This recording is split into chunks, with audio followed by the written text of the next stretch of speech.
It's only a game. Why you have to be mad? What is up, everybody? I know this video is a long video, but I definitely think you should watch the whole thing. And I do want to caveat this with the fact that I'm not trying to get anybody banned, I'm not trying to get anybody to quit playing, I'm not looking for attention or anything like that. I'm simply trying to point out that cheating is a major issue in video games, especially in competitive FPS games. So, what I want is tournament organizers to start taking this cheating thing a little more seriously and stop relying pretty much strictly on their anti-cheat. Because while the anti-cheat can get the majority of the players, any true professional, competitive player that's cheating is going to be paying a lot of money and have a private build that nobody else is going to have. And the anti-cheat's not going to be able to detect it. And this type of thing is always going to be a problem. So you guys need to make it as hard as possible for these players to get cheats on your computers. But we'll get into that a little further in the video. The first thing in this video I'm going to do is go back over the anomalies from my aimbot anomalies video, just to reinforce that these are patterns and they're patterns of aim assistance. I'm going to go into the fundamentals of Counter-Strike, what legit aim looks like. I'm going to go into lying, I'm going to go into cheating. I'm going to talk about cheating at LAN events, and I'm also going to talk about what tournament organizers can do about it. Alright, so a few months ago I made a video called Aimbot Anomalies that featured a bunch of patterns that I had recognized through watching an untold amount of demos, like hundreds of demos, of blatant cheaters, not so blatant cheaters, people in matchmaking, people in leagues, professional players. I could see certain things when I was watching these demos, but I couldn't really explain what I was seeing. And after watching demo after demo after demo, I noticed that these same patterns kept reoccurring, which is why I made the video Aimbot Anomalies. It's not that I have some cheat knowledge that nobody else has. It's literally that I've played thousands of hours of legit Counter-Strike, and once I started actually looking into demos, I realized that most people aren't playing Counter-Strike properly at all. Like, instead of having positioning being your main focus and driving factor in the game, everybody has this amazing aim. Most people don't play the round right, they're out taking aim duels when they're not supposed to be. They have these weird adjustments, crazy recoil control. Everybody's spraying these perfect spray patterns when they should be bursting or tapping. So that's how I found all this stuff out. It's not that I didn't have any cheat knowledge. I had never cheated before in CSGO. I was completely ignorant to the fact that any of this stuff even existed. Right? I was playing for fun. And then I started watching demos. And like I said, I noticed all this stuff, and that's how this stuff came about, is by me comparing demos to my own gameplay in my own demos. And then from there I actually went and bought an aimbot and started testing all of these theories that I had developed. And the ones that I could get replicated, I turned into the Aimbot Anomalies video. And then not too long after I released that video, there was a guy named Mowgli who put out a video using Kovac's aim trainer on VacSucks, where he was demonstrating different types of cheat variants using the same gun mechanics that CSGO has. He said it's meant to be a resource to demonstrate common themes and how cheats function. But like he says, they're all written differently and evolve over time. So while the aimbots all more or less function the same, they do have slight variations depending on the game, the cheat developer, and the player using the cheats. And if you notice in his list, you'll see a lot of the anomalies that I listed in my video. And if anybody actually wants to check this video out, I highly recommend it. It's pretty cool. The link's going to be down in the description below. I also want to point out that Kovac's aim trainer isn't just to showcase cheats. It just gave Mowgli a way of showing different trends of cheating assistance without people hating on him for focusing on their favorite player. And it's cool because the bots that you're playing with feel like you're playing against real players, because there's a whole shifting set of probabilities controlling behavior, calculating reaction times and responses. And one of the byproducts of creating realistic enemies to shoot at was a bunch of parameters to mess around with relating to aim assistance. So this isn't just about cheats, this is a great aim training tool for various different types of first-person shooter games because of the way Kovac has compiled these different types of profiles. But Kovac explains this 10 times better than I can in his video, FPS Aim Trainer Update number 2. If you want to check this out, there's a link down in the description below. And if you're interested in supporting his project, there's links in his video's description for all of that kind of stuff. Now, like I said, this video was posted on VacSucks, and one thing you need to know about VacSucks is that it's filled with trolls and shills that are trying to keep you away from the truth about cheating.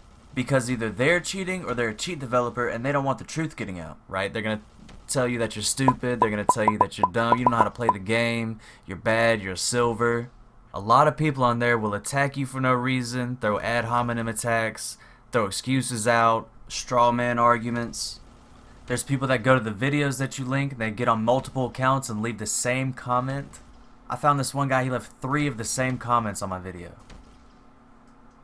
And I've also got another guy that makes multiple accounts who wants to make a meme video out of me to try to discredit me, which I think is funny. Because he's not even attempting to discredit the anomalies, he's just saying that the anomalies are from blatant cheats and not from cheats that pros would use or cheats that you would pay for, which is just ridiculous because the aimbot that I used to feature the cheats I paid for. It wasn't some free cheat that I downloaded from the internet.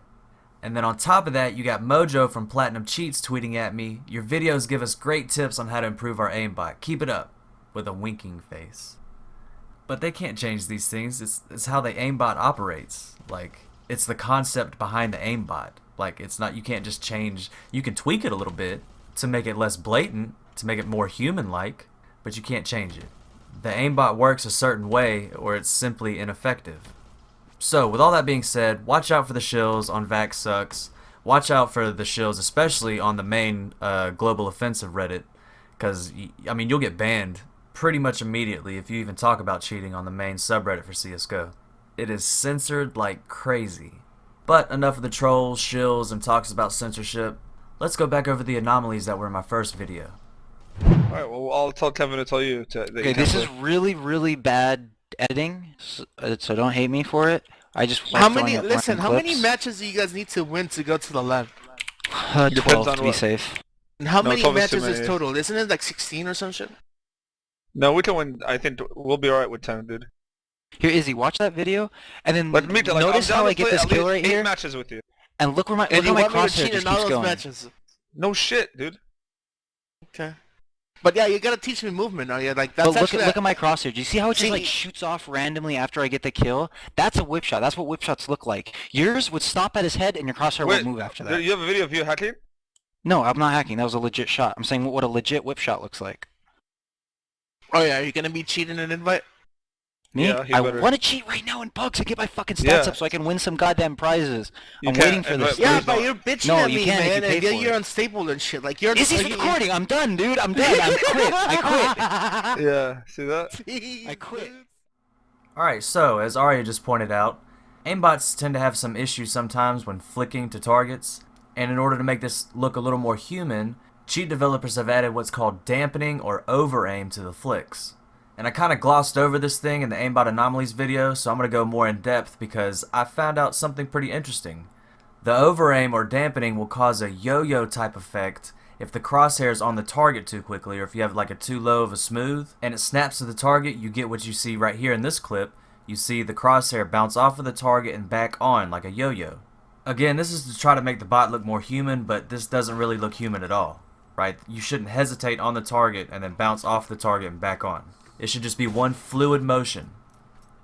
This is what a legit flick is supposed to look like without cheats. And as you can see, there's one fluid motion. Now the aimbots can do this. They do a great job of doing this most of the time. As you can see right here in this flusher clip, it looks pretty normal. But a lot of the time they also mess up. And what happens is the crosshair will land on the target, pause, and then continue going in the same direction, or sometimes it pauses and then goes in the opposite direction like you see here in these simple clips. And sometimes it just messes everything up altogether. Again, you get this overaim yo-yo type effect because of the dampening, right? They have too low of a smooth, and to make it look more human, the aimbot is trying to flick past the target and back on because it's trying to look like a humanized flick. It doesn't realize that it needs to shoot right then. It's trying to look more human, and it's going to bounce off and back on because the aimbot thinks that it's flicking to the target. Now, when you're watching the game in real time, you're probably not going to be able to notice any of these things. You have to slow it down to be able to see most of this stuff. Unless it's something blatant like the Nico clip where the crosshair's pretty much already on the target, and then it has a yo-yo effect, jumps off the target and back on the target immediately, for absolutely no reason at all. But people try to say that it's nerves, because they like to latch on to any little excuse they can to try to explain away what they're seeing. Which brings me into the next anomaly I want to talk about, which I didn't even bring up in the last video I made. It's called Afterlocks, And this anomaly actually pretty much describes how the aimbot operates. I call the anomaly Afterlock because after you shoot your weapon, the view angles update and the crosshair locks onto the enemy. So what we're looking for is somebody shooting and then immediately locking back onto the target.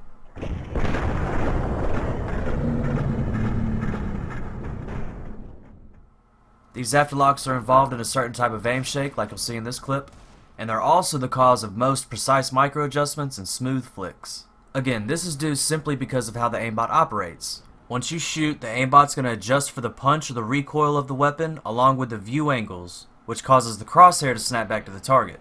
And it can be pretty blatant while you're spraying with a rifle, but it's usually pretty blatant whenever you have a single shot weapon like a pistol or a sniper rifle. Now there are certain circumstances where you can see blatant afterlocks during a spray with like an AK or an M4. And a great example is this right here.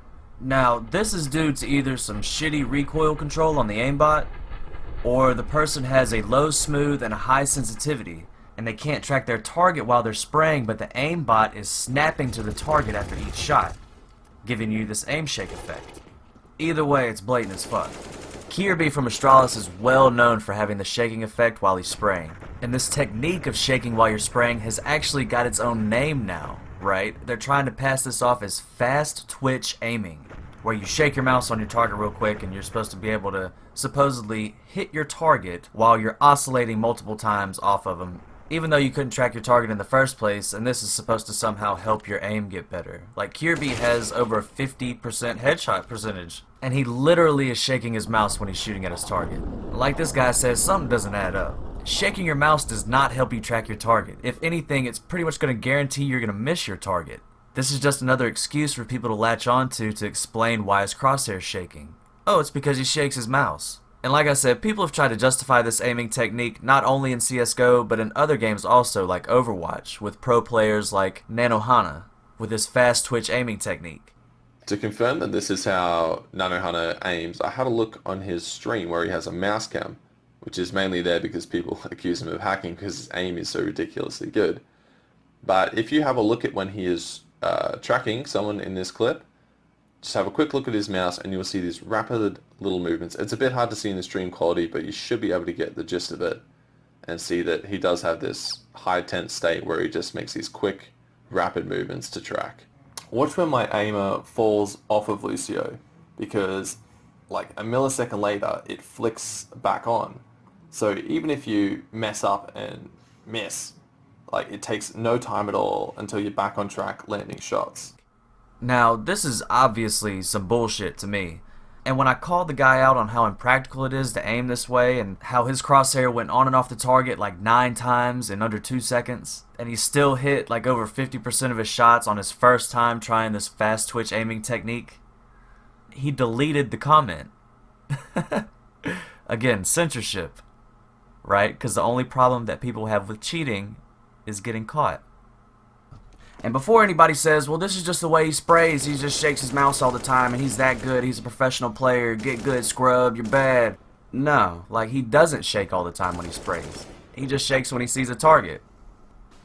Now, him and Simple have the same bullshit Parkinson's disease. Whenever they see a target, they just all of a sudden start shaking. But I want you to notice that there is zero shaking when there's no target. And no, these two aren't the only ones, they're just the most prominent.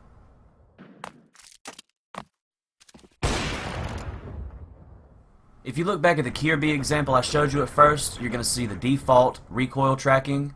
Usually when I watch a demo, I set view recoil tracking to 0, so I can see strictly their mouse movements and have as little recoil effect on the gun as possible. But if you were to set view recoil tracking to 1 instead of 0, you get something pretty interesting. You can see the shot vector that the aimbot's aiming at when you're spraying or bursting once the recoil takes effect of the gun. So depending on how they're shooting the weapon depends on how you need to set the recoil tracking. And this allows you to keep seeing what the aimbot's actually aiming at, instead of seeing strictly their mouse movements like I was talking about before. All of it's important, you just need to know when to do what.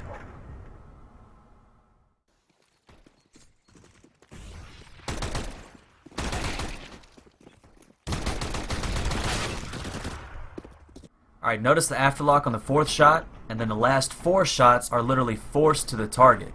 And again, we can see this because we have view recoil tracking set to 1, so we're watching the shot vector that the bot's actually aiming at. Whereas if you were to set the recoil tracking to 0, it's not going to be nearly as blatant because of how fast he's tapping.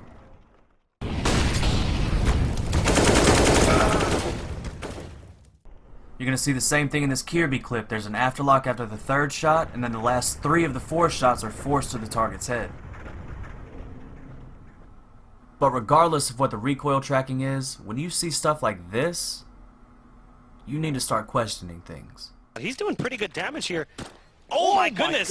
He's popping them both pretty low. B with the wise move to sneak inside the smoke. As I mentioned before, afterlocks are the cause of most smooth flicks and micro adjustments, so keep that in mind when watching this clip. Because most people didn't understand this when I was trying to point it out before, so I'm going to go shot by shot and see if I can explain it a little better. Starting with the first shot, we have an edgelock. Then we have a right angle, a smooth flick, another smooth flick, nothing of any importance that I can see right here, overaim yo-yo, micro adjustment, angle adjustment, then he ducks, another overaim yo-yo, and then he stands up. This is not random noise from the mouse. These are patterns. Reoccurring patterns. The next anomaly is going to be angle adjustments, like I pointed out here in the shroud clip. These are right angles and side angles that are adjusting to specific locations on the target. You usually spot these kind of angle adjustments whenever people are using pistols, because pistols are usually set for headshots. So if you don't have good crosshair placement at headshot level, it's going to do these weird angle adjustments to the head, or whatever specific part of the target you have it set to.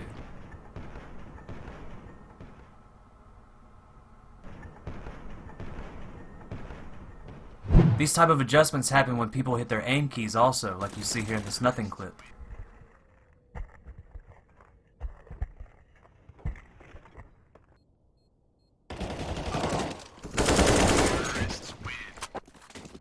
Here you're going to see 2 right angle adjustments to the target by Kirby, chasing and adjusting to the target.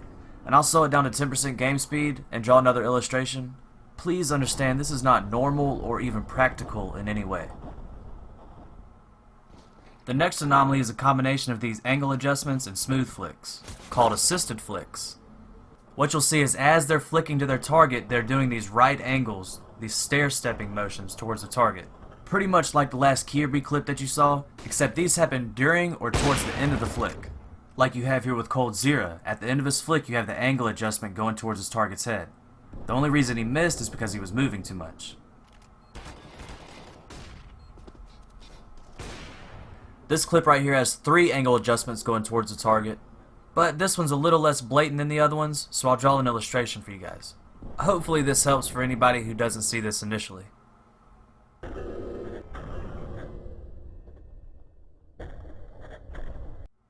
The next anomaly I want to get into is Aimshakes, and Aimshakes are a little more complicated than I thought before because there's more that goes into it than just shaking your mouse. Afterlocks play a part, Overaim plays a part, and assist wobbles also play a part when you're trying to pull away from your target. This example has more to do with the Overaim parts.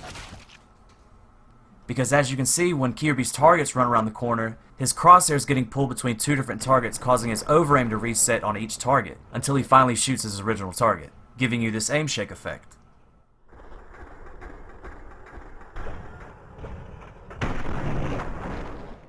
Now, Simple is usually a good person to turn to for some Aimshakes, but in this particular clip I want to focus more on the assist wobble that happens when he steps behind the train.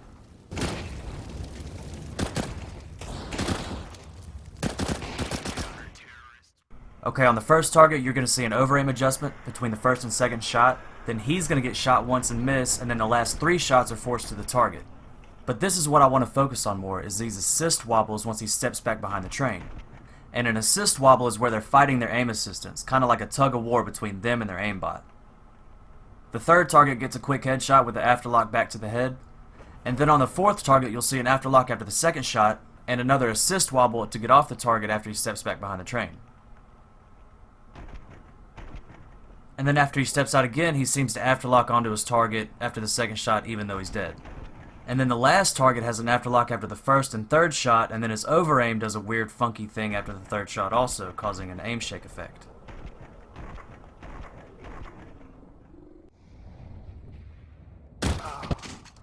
And we got one more quick example of some aim shaking. The next anomaly is ZigZags.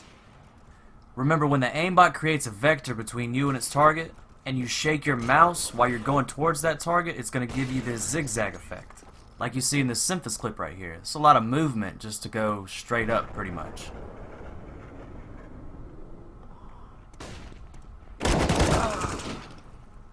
And here's another example of a zigzag by Simple.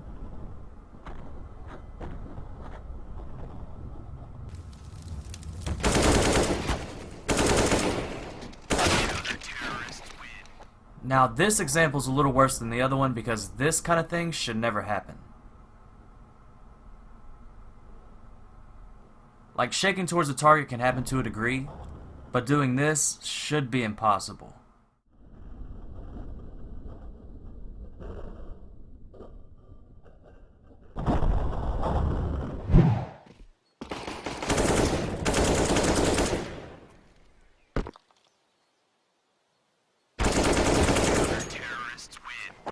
Speaking of impossible, right?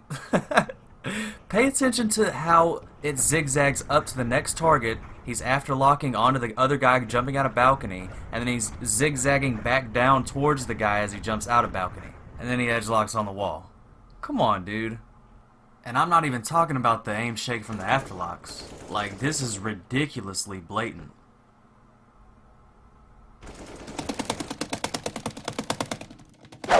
The next anomaly is called bullet manipulation, which is where people supposedly have the ability to control the recoil well enough to manipulate bullets individually towards the target.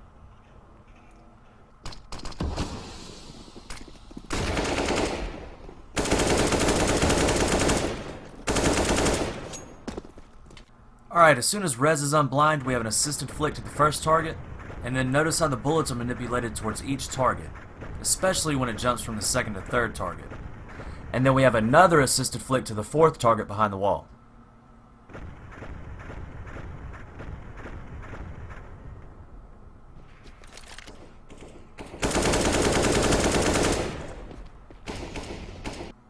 Okay, pay attention to how the bullets are following the target as Simple's spraying from all the way at bottom mid, which at that range is completely impractical to do.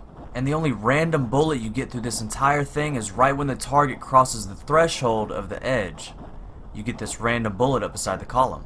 And once the target's completely around the corner, he shoots at the target twice through the wall and then edgelocks, shoots twice and then shakes it off.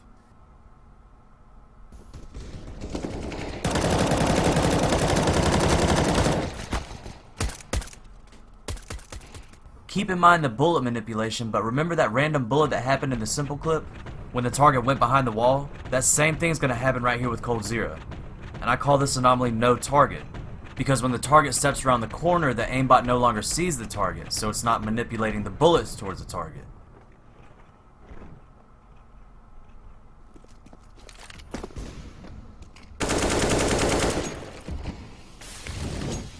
Okay, this is pretty much the same as that first Simple clip. You see the bullets following the target until the target gets behind the wall, and then you get these two random bullets, and then the crosshair jumps back to the target behind the wall, and then back to the edge.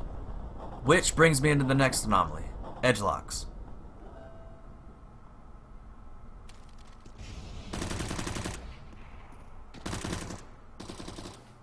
Alright, we have an afterlock after the third shot, but since the target's behind the electrical box right here, it's going to jump back to the edge real quick because it can't technically see the target anymore. And it's going to happen again. We have another edgelock as the target dips back behind E-box right here.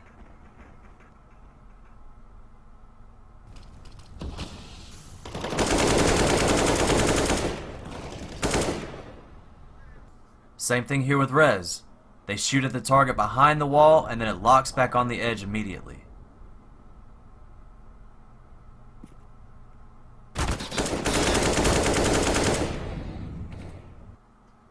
Now always pay attention to view recoil tracking, because as I said before, if you're spraying or bursting, it's going to change the view of what's actually going on. And you wouldn't see the edge lock if you didn't have view recoil tracking set to 1 right here.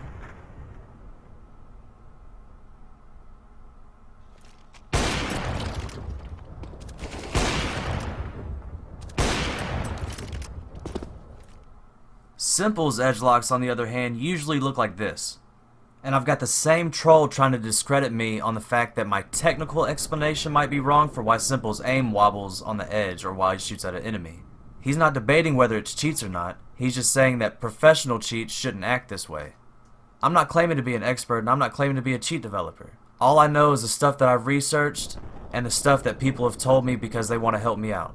This is my quote-unquote cheat team that you're talking about. It's people that can code cheats but they want to help the community because they realize that hacking is out of control.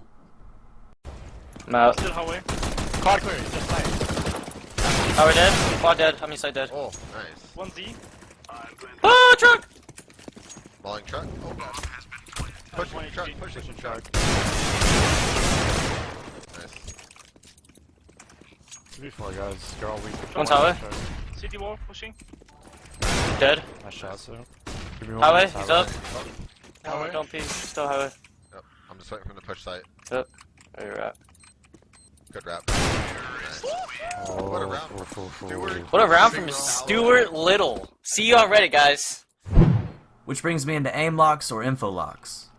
And a lot of people think pros don't use Aimlocks anymore, which is absolutely wrong. I believe they use it multiple times around. It's just not always this blatant. A lot of times, to get this blatant, it has to be done by accident. Sometimes Infolocks happen so fast you can't even see them unless you slow them down, like here in this Pasha clip.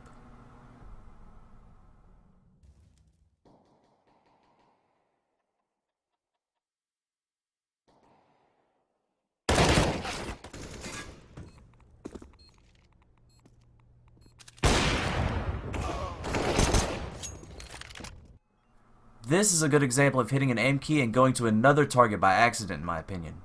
You see, Stu's going to peek towards T-Con, and he hits his aim key, and instead of peeking towards T-Con, his aim does this weird funky thing down to his target's foot, and then he realizes there's a guy there, scopes in and shoots at him.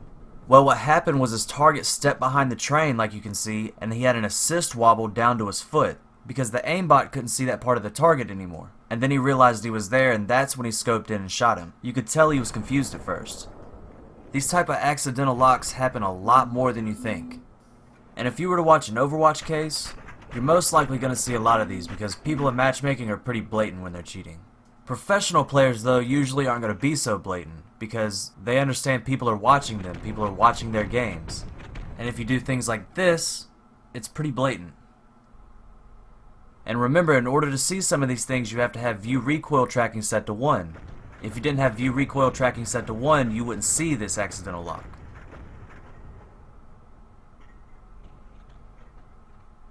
Okay, this is one of the more blatant things that I found. Initially, right here, you're going to see nothing lock onto the guy at ticket box, and then he's going to go back to check at jungle because he doesn't realize he locked onto the guy at ticket box. And when he does that, he's going to accidentally shoot the other guy at CT, have an assist wobble trying to get back to the guy at ticket box, locks back onto the target's head at ticket box twice before he kills him, and then accidentally locks back onto another guy running out of market. Nothing to be honest, have you ever hacked? Never in CSGO. I used to have hacks for 1.6. Where's the guns at? Oh, they're all four there! I never hacked in like team play though or anything like that at 1.6. They're all right. No, on the I hacked all the time with my friends though. Ah, fuck. Now, know that these movements aren't impossible that I've been talking about. All of these patterns or anomalies you can do. You just can't necessarily do them to the speed and precision that all of these players are doing them at. And they're doing them consistently, over and over and over again. That's the key. You're looking for clusters of anomalies that are consistently happening. Just because you can find one anomaly or one pattern doesn't mean that they're cheating. But when you keep seeing these movements round after round that look like the same crosshair movements whenever you're using aim assistance, things start to get a little sketchy. And I'm also not trying to say that aimbots are trying to do this on purpose. See, these are more or less like side effects of aim assistance. And they're situational also. Some games have more than others. Some rounds will have more than others. Some rounds will have multiple in the same round. Because certain circumstances make the aim assistance easier to recognize. Remember also that if you're looking for these things, you need to enter in the commands that I mentioned in the aimbot anomalies video. And when you slow the demos down, I also recommend using host_timescale instead of demo_timescale. This will make things run a little more smooth whenever you're watching the demo.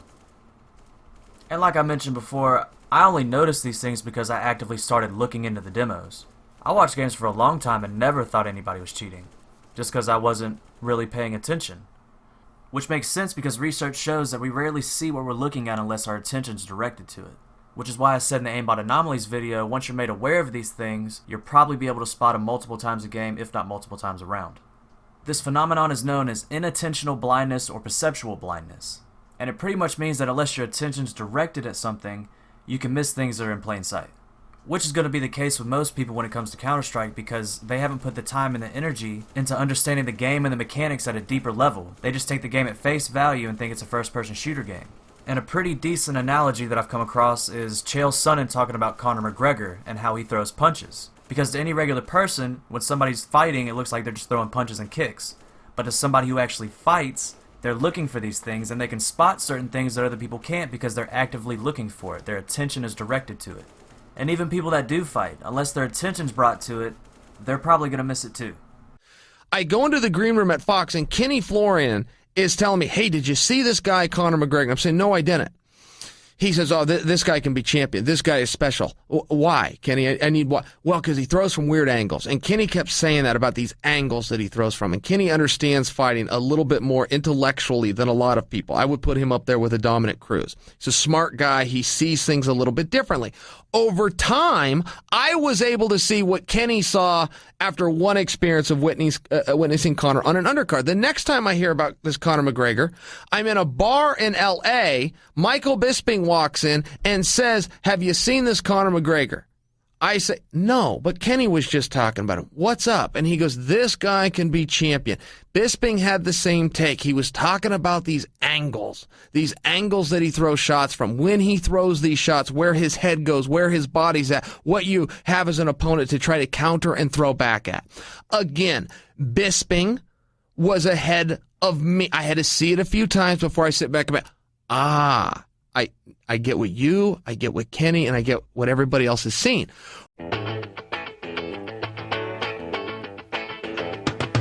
We're thinking that the aiming concept is what getting you the kill here, but actually it's how you set up the aim. So that's a core principle to go into.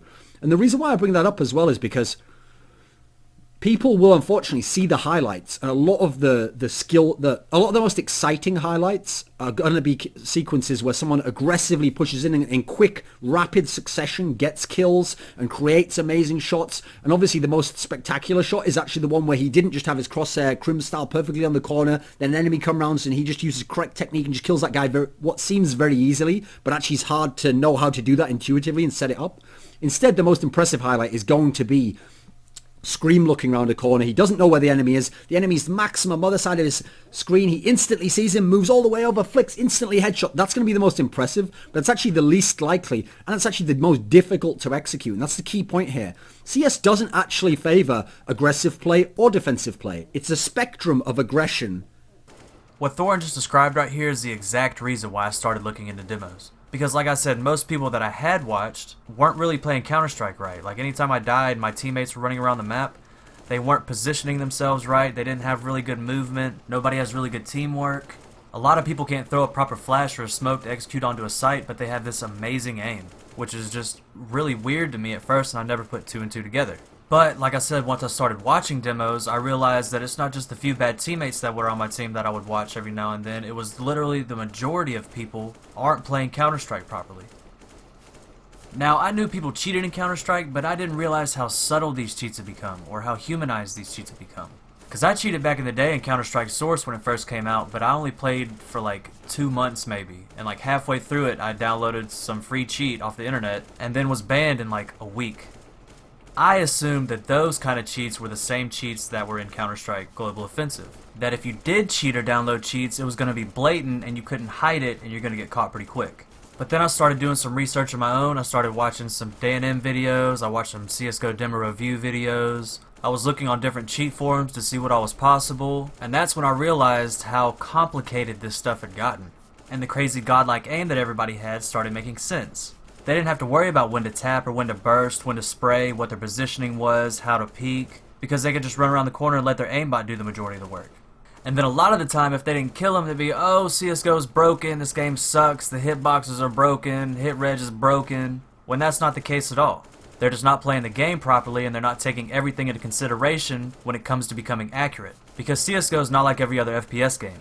There are multiple things you have to be aware of and take into account whenever you're firing your weapon. There's movement inaccuracy, shot count inaccuracy, standing versus crouching inaccuracy. The weapons have different recovery times. And then you have a random number generator or spread that blankets all of it to make sure that no two shots go in the same place.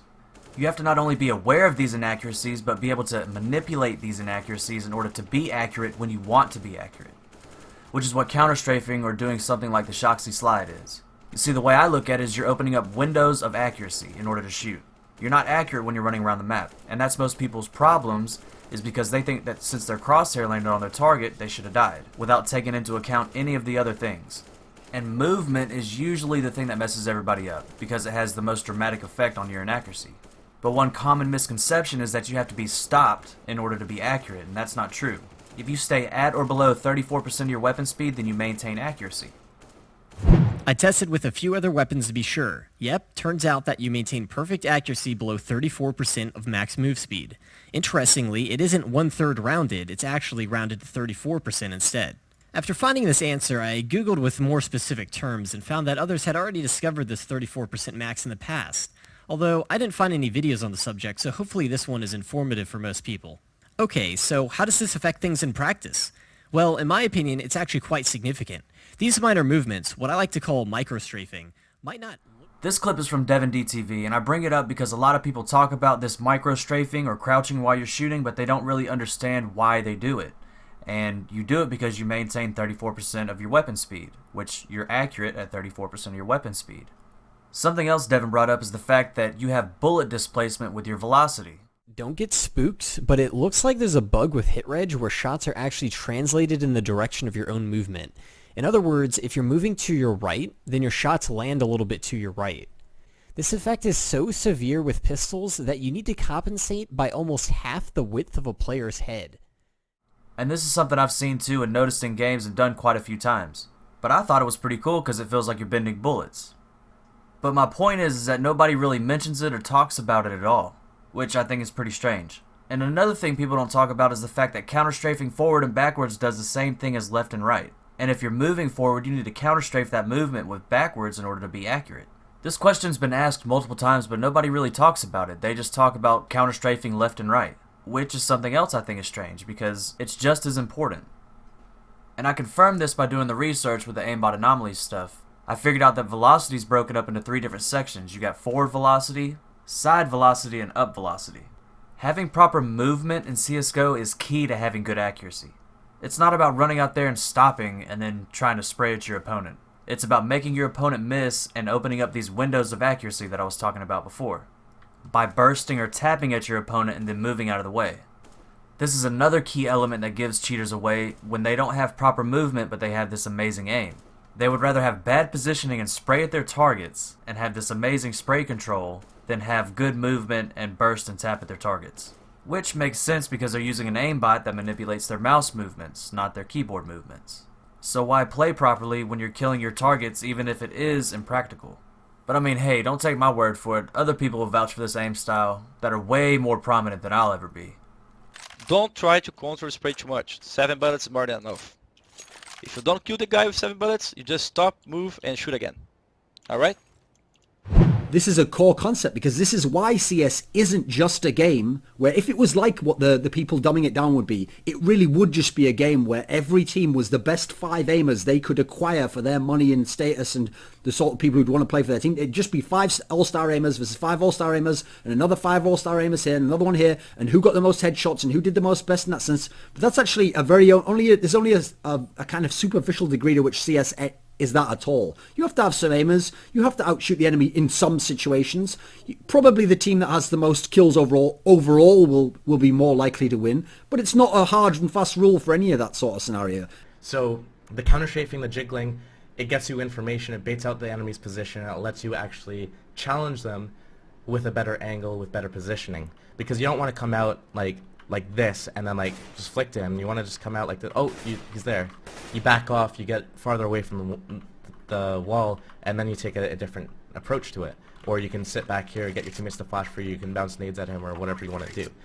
It's how people mess with them and the backwards and forwards of knowing what they're doing, and then that informs what I'm going to do. And this context creates the match on which the individual skill plays out the last little bit of it. You did 90% of the strat right, but now it goes down to does he get the kill, or does that guy do an incredible outplay that makes the strat that was right for this particular site the wrong site, because the CT did a great play and an amazing flash and he dodged through something. It's not one or the other that decides it. It's both, but you have to understand the proportion. And actually, amazingly, the skill proportion isn't that much.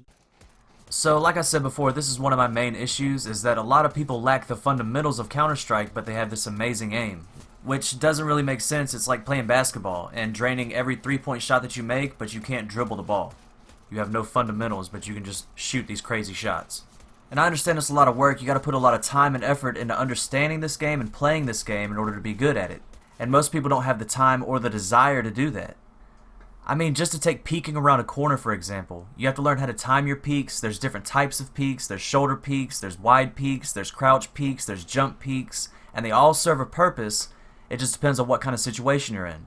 And that's just peeking around a corner. I mean, a very small part of Counter-Strike. But again, people don't want to dedicate the time. They just want to be good at the game. So they download exploits to give them an edge. Like Jimster's trying to say right here, he's saying that the hacking epidemic isn't his fault because his cheats are subtle cheats. They're not these hack versus hack cheats that is ruining the game, quote unquote. He says that his hacks are so hard to detect that even if you play with these players, you probably wouldn't know that they were cheating to begin with. And that what he does comes from more of helping people to play better, especially those without much time to invest in the game who need an edge.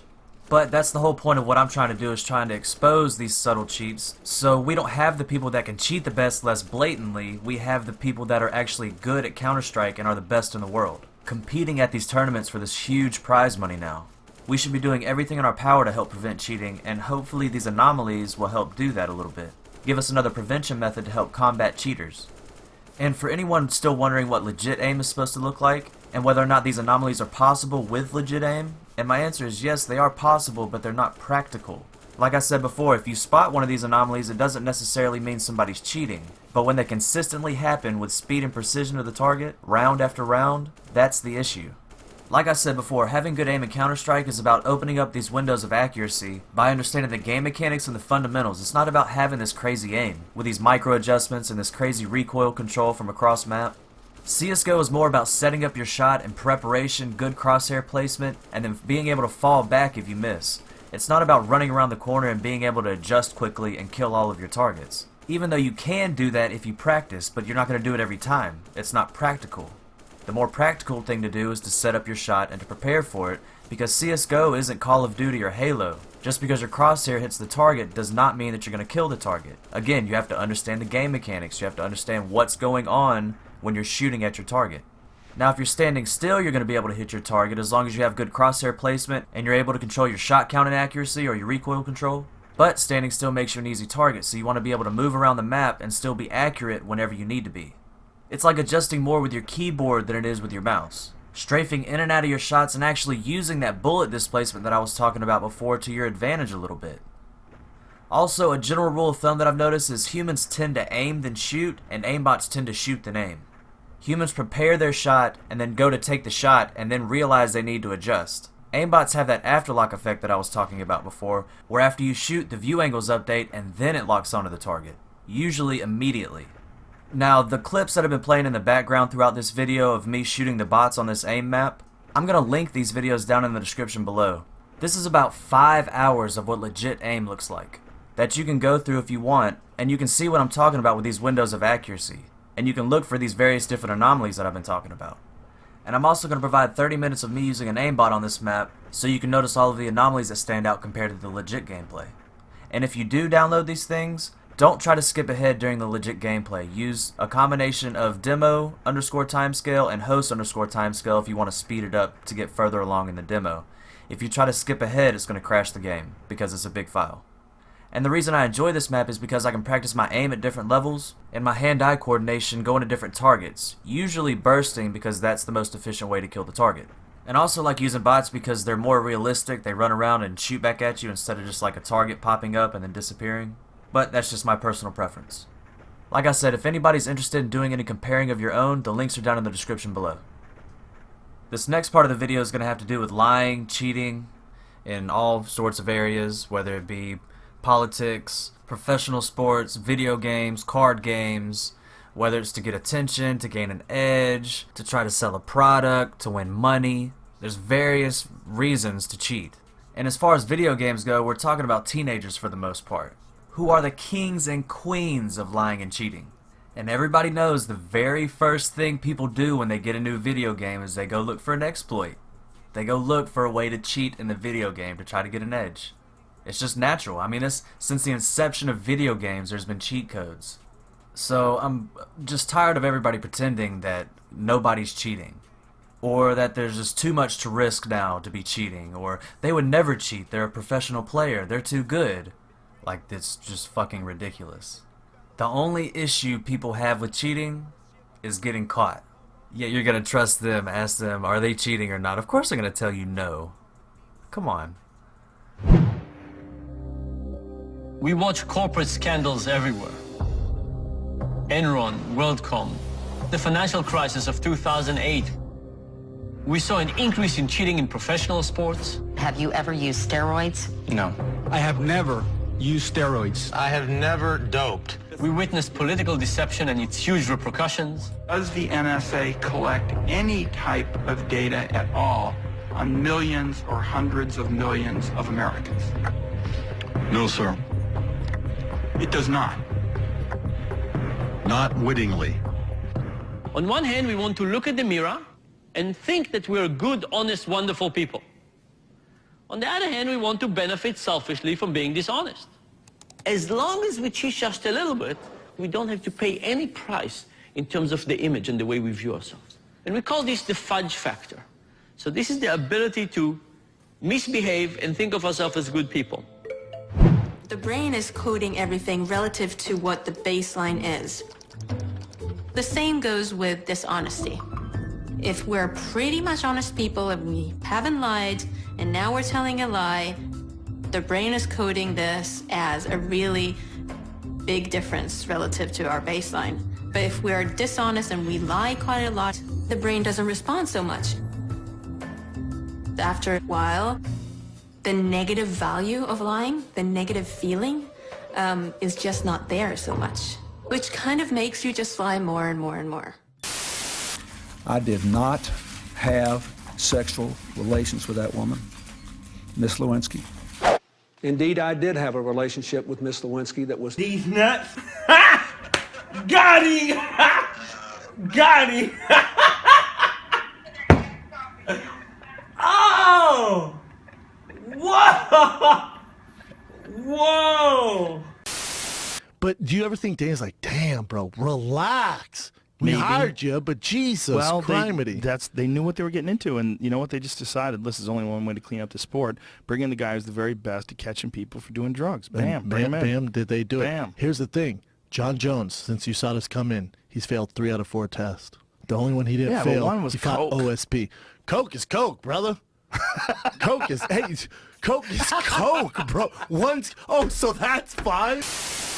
We watched the fight together, Teddy. Told you so. Told you controversy. You did. Said it all week. Well, what's your reaction to the decision? Corruption in boxing. Follow the money. I know what I was going to say that in boxing, and some people are going to be very upset. And I don't care. This is serious. Let's go. You got this.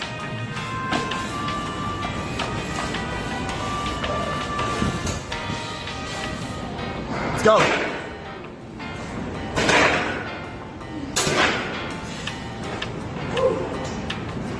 All day long. Oh!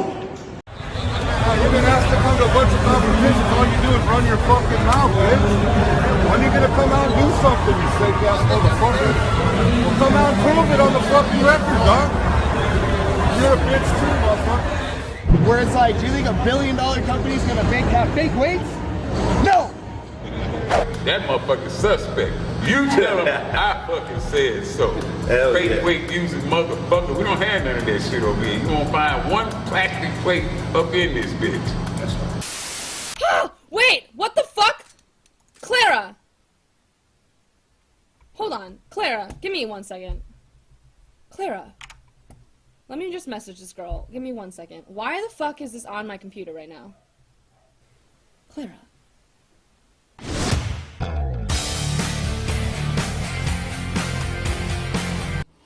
You know, that's one of the things I tried to think through is why you should tell the truth. So it's not self-evident, man. A smart kid, the smarter the kid, the earlier they learn to lie. Lying is very powerful because you can manipulate the world with your language. And then you can get what you want lots of times or escape from things that you don't want. So why not lie all the time? Well, I think the reason is, there's a bunch of reasons, but one of them is that you can't trust yourself if you lie. And there's going to be times in your life where you have no one to turn to except you. And so if you've stuffed yourself full of lies, then you're going to be in a crisis one day and you're going to have to make a decision and you're going to decide wrong. And you're going to be in real trouble because you won't have the clarity of mind necessary to make the proper judgment because you've filled your imagination and your perception with rubbish.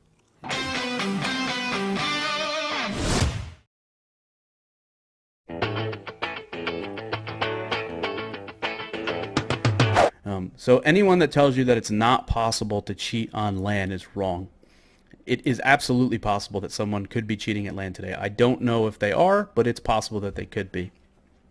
And then I think lastly, on the same conversation of sending new hardware, the intent, and I didn't go over it and I probably should have, the intent of sending new hardware is to eliminate the potential that a player has in the hardware they have embedded whatever technology necessary to inject their cheat. So for example, it would basically be like if I took my mouse and I opened it up and I put in the device that masks itself like it's a keyboard to execute commands and then closed up my mouse. When I plug my mouse in, it's completely innocent looking. I plugged in my mouse, I plug in my hardware, everything's great, except from my mouse, software is then injected and now I have an advantage and I can cheat on LAN with no one knowing. The really cool thing is you can actually turn basically any device into a rubber duck using the process that we just described using nothing but C code. So now the cool thing is to be able to do this kind of stuff and retain the original functionality of whatever device you're using. And so in comes some sneaky assembly usage where we essentially need to save the state of the mouse kind of as it was before. The way I look at it, so the way a lot of the cheats work is they're very similar to malware in that they're constantly evolving, they change, they morph after installation, so it makes it that much more difficult to detect. And the battle between cheat and anti-cheat, excuse me, is always going to be one guy building a wall and the other guy building a bigger ladder. It's just the nature of the game. I don't think Valve has done a very good job. I think they've been better recently with Valve anti-cheat, but we've seen before where Valve's own systems were being leveraged to distribute cheats and they weren't detected by Valve themselves.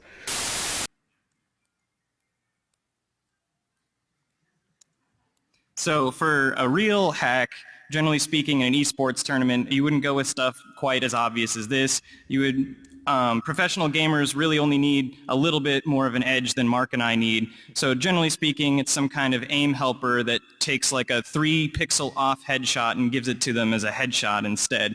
Very subtle things that are hard to find. And just a little kind of FYI in terms of like detecting the fact that you're cheating like this, using an external cheat, the anti-cheat technology is very much still in the same spot that antivirus is in, and it's mostly just, you know, partial file hashing and maybe a little bit more magic, but as long as your cheat isn't a known cheat and you wrote it brand new for that one, you're probably going to be able to get away with it.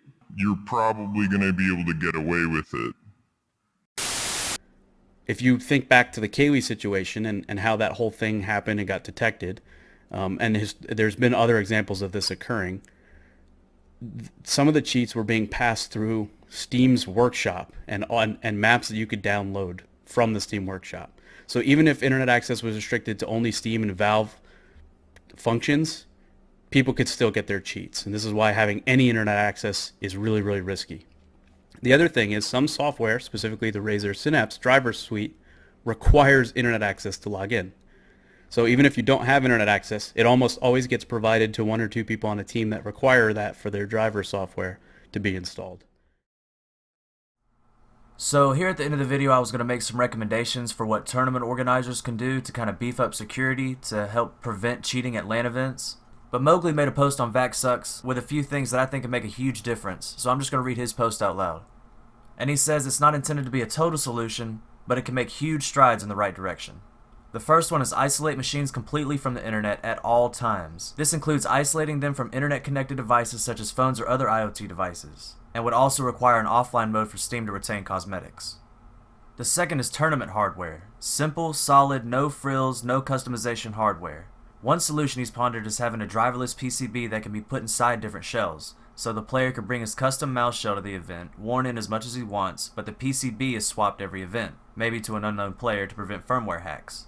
These hardware devices would be black box driverless at the core, and only require built-in USB HID in Windows. If the PCBs are made well and use 3360 or another modern sensor, there can be little legitimate complaint about tracking. And the preference side is solved by players bringing their own shells for the tournament PCB to slot into. I'm sure one of the big hardware companies would be able to assist in making this a reality if some big scene player wanted it. If you wanted to use the default mouse shell it came with you could, but if you wanted to use your perfect shape, you can make that happen without sacrificing security. Another benefit is that you can whitelist the specific PCBs on the PC, so it won't accept anything put in the ports beside the tournament provided hardware. And third is configuration lockdown. When a player sits down at any tournament computer, including practice machines, they should not be able to access anything outside of CSGO, at all, with no exceptions. Currently they trust admins to watch over the players, but humans aren't perfect. If a modification needs to be done outside of the game, you ask the admin to do it, who has the rights to use management software to change the requested setting. Pre-outlined system configurations for each player needs to be given to the admins about a month in advance. No software should ever be installed besides Steam/Counter-Strike. All configuration outside of Counter-Strike itself should be done by an administrator. Also, no non-tournament hardware should ever be accepted by the PC. Let players bring their own custom mouse shells for comfort, but actual electrical hardware should be fresh and tournament provided, keyboards included. No internet connection should ever be allowed to the machines by proxy or direct at any time they're under the influence of a player or team. And while this doesn't cover bribery or administrative bias, which nothing can realistically, this just ensures it's as difficult as possible to get an unfair advantage on LAN, and actual corruption will be the path of least resistance for performance-enhancing software or programs. Money changing hands with a tournament organizer is a lot easier to track than a lone wolf doing it with only his reputation on the line. Like I said in the beginning of the video, my whole goal is just to get tournament organizers to take this a little more seriously. I figured out what I believe is everybody's cheating, and I don't want a game that I love to be ruined and shit on pretty much because a lot of people just want to make some money. I think Counter-Strike's one of the best competitive games I've ever played personally, and with esports developing like it is, I feel like integrity should be upheld at the highest levels of competition, and anything and everything should be done in order for that to happen. As far as these anomalies go, I feel like when applied properly, they can be used to detect aim assistance in-game and when you go back and watch demos. So that's what I plan on doing from now on. Instead of continuing my Proverwatch series, I'm going to start doing individual demo reviews on players and then collect all the blatant clips for the Proverwatch videos. And again, I'm not trying to get anybody banned, I'm not trying to get anybody to quit playing the game. I'm simply trying to find a way to pressure the tournament organizers into taking this cheating thing a little more seriously in a game that I love and want to continue to see grow as an esport. I think every method possible should be used to prevent this. I'm a big fan of a defense in-depth strategy when it comes to security in general, but specifically to cheating in esports and in a game like CSGO. And hopefully having a little bit more awareness, a little bit more information maybe helps somebody come up with a great idea. Definitely a market for a solution that can help solve this problem.